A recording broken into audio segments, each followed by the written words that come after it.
Princess Margaret was a party animal. She glowed.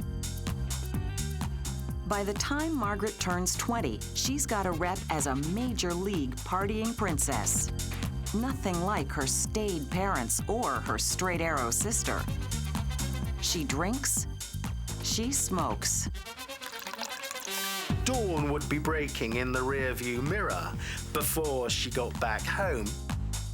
She'd become the nightclub queen of England. She would make whoever had been selected that evening to be her escort, he would pay. Margaret never spent a penny of her own money, ever.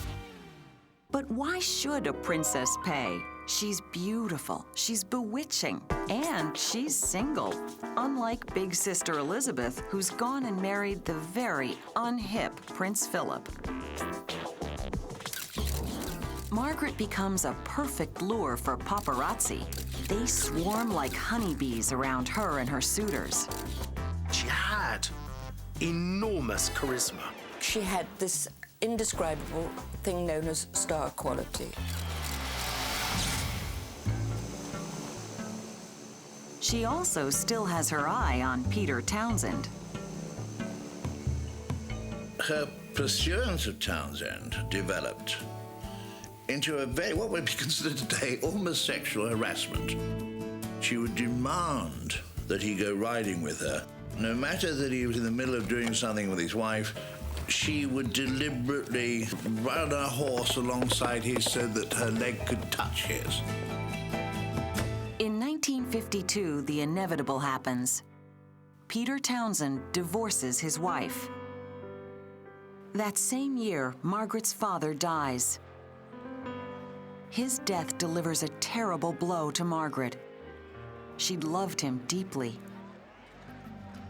She fills the vacuum by turning more and more to Townsend.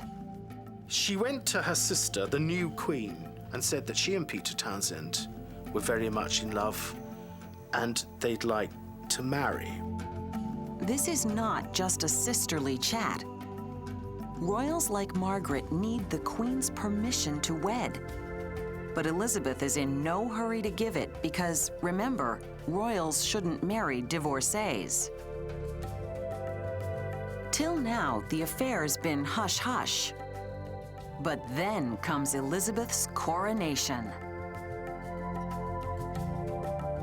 Princess Margaret, looking absolutely stunningly beautiful and radiant, sort of rushed up to Townsend, and there was a tiny sort of speck of fluff on his uniform, and she just flicked it off like that. And it was such a wifely gesture, and the body language was so obvious that something that had been terribly private suddenly became frightfully public. It's a headline writer's dream. The palace swings into action.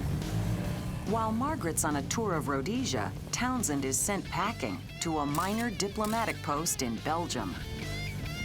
He was given, I think, a little under 2 weeks to pack up and get himself ready to go to Brussels. He was banished. The grim news reaches Margaret in Africa.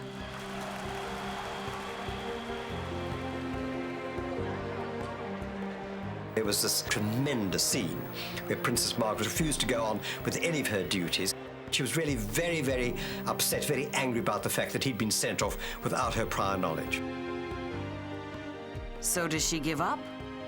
No way. She's the royal black sheep.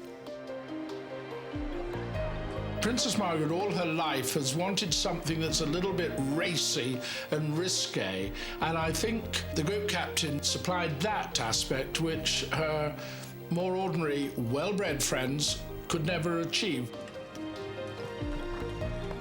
But her illicit love strains her family bonds.